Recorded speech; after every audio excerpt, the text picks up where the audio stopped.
and welcome to this week's Fresh Life. I'm 13 on your side health reporter Val Lego, bringing you a fresh take on healthy living.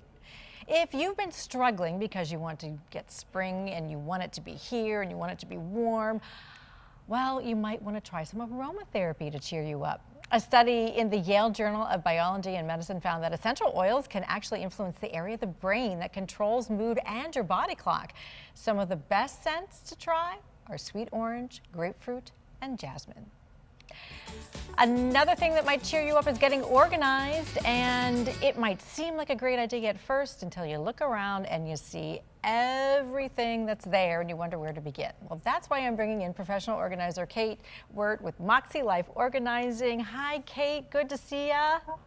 Thank you so much for having me. You've got some great tips. The one I love the most is where you say start small, and you're like, maybe start with a drawer. Yeah, and I'm glad you said that because you pointed out that overwhelm. And oftentimes by the time people call us, it's like, got this huge project, I don't even know where to start. And it's like, let's break it into smaller parts.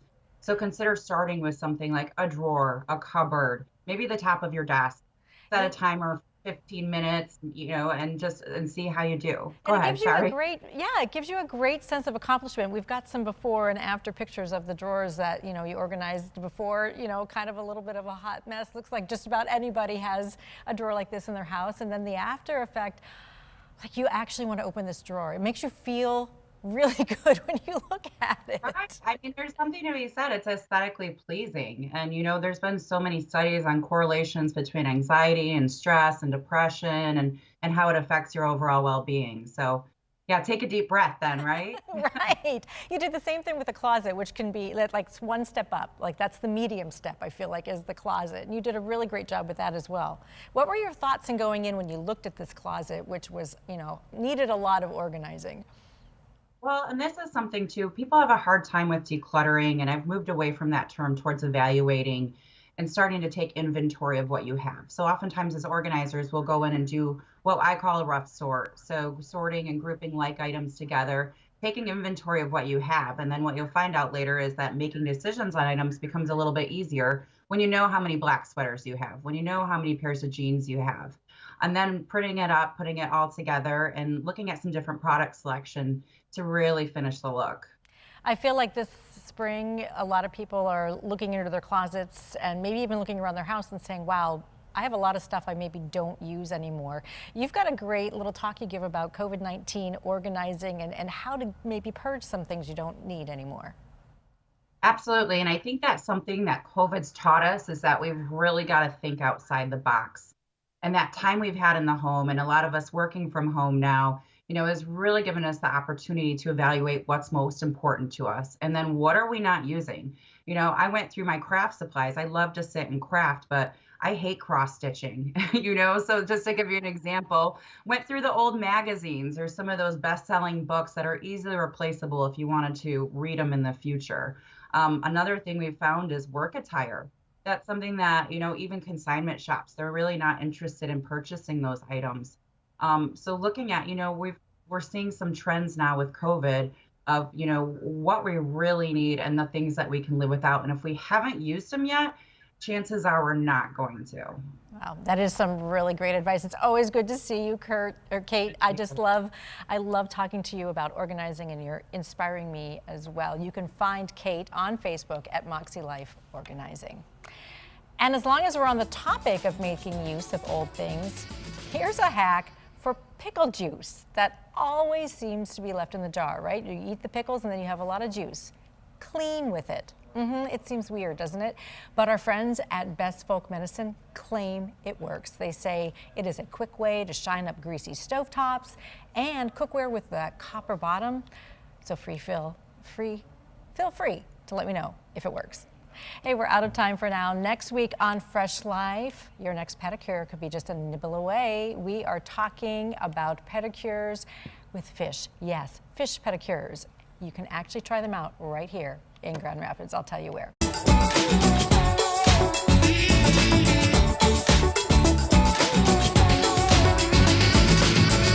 Hi, and welcome to this week's Fresh Life. I'm 13 on your side health reporter Val Lego, bringing you a fresh take on healthy living. Now, if you're looking for a way to boost your mood this winter, then you might want to add a little color to your life. Color can affect everything from memory. Green actually helps you hold on to positive feelings. And also, if you're trying to lose weight, studies show that you should eat on red plates because it reduces your calories by 30%. And also, it's good for your internal body clock. Blue actually has been shown to reset that circadian rhythm and help you get a good night's sleep. So, in fact, color has such a big impact on our lives that we picked a new one every year to celebrate. This year's Pantone Color of the Year is Very Peri. And here to show us how we can use this new color to boost our mood is designer Leslie Hart-Davidson from HDD Studios. Oh my goodness, it's so good to see you, my friend. Great to see you, Val. Thanks for having me. Oh, you're welcome. So how does this new Very Peri color make you feel? I love Very Peri because it is a chameleon of colors. So this color can make us feel whatever we need at the moment. And the reason why is that it's described as a red-violet infused blue. Ooh. That means that it has both warm and cool colors in it. Now, normally warm colors make us feel cozy and comfy, and the cooler colors, it's more open, it's calm. So since this Very Peri sits between all of those, it can make you feel however you need in the moment. It sounds like the absolute perfect color. You've got some really great ways to like pair it. You say you like it with grays, right? Gray tones? Gray tones are magnificent because the cooler side works well with it, and it can just make it feel really calming and really up to date and contemporary too. Yeah, I loved the way that it looked with the cool tones. You also liked it with the warmer tones too. It's like you said, it's a chameleon. It is indeed. So you can put something nice and warm with it. So if you're more of a beige person instead of a gray person, then absolutely it'll work with that too. Do you have a preference for like which room you would put the gray or the warm tones? Like a bedroom or a living room? I usually prefer to see the gray in a bedroom space instead of a more open space that you would spend more time in. I personally like the idea of the warmth instead of the cool tones in a more public space in the home. Yep, I can totally see that. Okay, you've also got suggestions on how you can, I'm thinking that's the kitty in the background. It is the kitty. You've also got doing some redecorating in my studio. Oh, yep, they have a mind of their own. You also have some ideas on how you can like pair them, and you've got some beautiful color palettes that go with this Very Peri. Yeah, since again the Very Peri sits between all those, it looks magnificent with golds, with yellows, and some greens too. So going sort of directly across the color wheel from where violet sits, and there right across is those yellow tones. You can't go wrong with that. Oh, I really did love it with that yellow. I really had some ideas in my mind of what I would do with that for sure. And then of course you say hardware. You have to have some hardware if you're going to use it in your kitchen or you're going to use it in your dining room or even your bedroom. And you say that you can use the gold, you can use the silver or the oil bronze. Yes, and the bronze looks so pretty with it. It's a great contrast. But the big question, and we just heard Kitty Lucy making the redecoration in the studio. What does she like? Because here she is picking out her color. Oh, she's all about that bling. Gold all the way. She strikes me as a kitty that would like her gold for sure. Oh, yes, definitely. Thanks so much, Leslie. It's great to see your face. It's great to talk about color with you. I really appreciate it. My pleasure. Happy to help. All right. Thanks so much. And so if you would like to learn more about how you can boost your mood with color, I've got information for you on my Facebook page. We are out of time for now. Hey, next week on Fresh Life, we're going to take a look at a new trend called scalp steaming. And when I say a closer look, I mean like under the microscope to show you what's lurking on your scalp and why it may be causing you to lose your hair.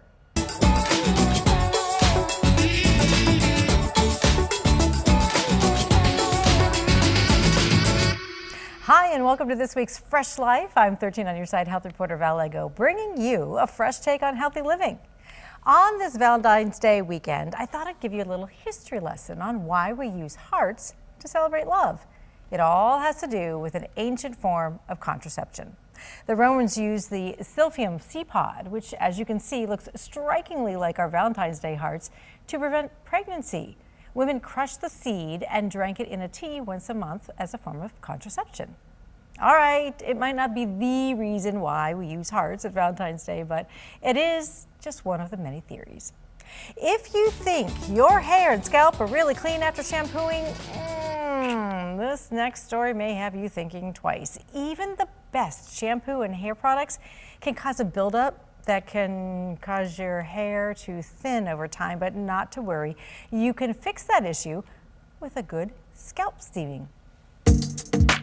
So when you steam your scalp, it helps to loosen up any buildup you may have and also help open up the follicles, the hair follicles on your scalp. And when you talk about buildup, one of the things that people don't realize is that even though they might be using really great products on their hair, they're still getting a buildup on their scalp. So let's talk a little bit about what that buildup looks like. Yes, over years of buildup happening, it can cause flaking. So you might think you have dry skin or dry dandruff or oily dandruff, but sometimes it's just product buildup, and it can cause the hair follicles to mat together and lay down. And where you normally see 5 hair follicles, you'll see 3 or 2, sometimes 1, all growing out of, 5 different hair follicles growing out of one area. Wow. And over time, that will, the lack of oxygen can cause you to have hair loss. So how does it work? How does the whole process of scalp steaming work?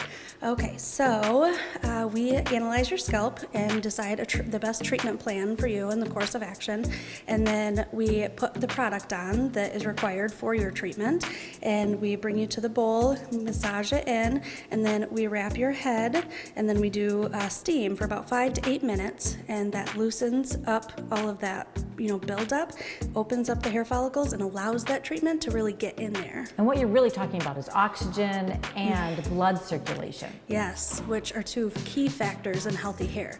A healthy scalp means healthy hair. So if you're having an issue with your hair and you've done everything that you can, you're using the products that you need to be, sometimes it's the scalp that really needs the better health. I think the big bang for me is the before and after pictures. Yes, you feel like your scalp is clean, but oh my gosh. It's insane. It's very interesting.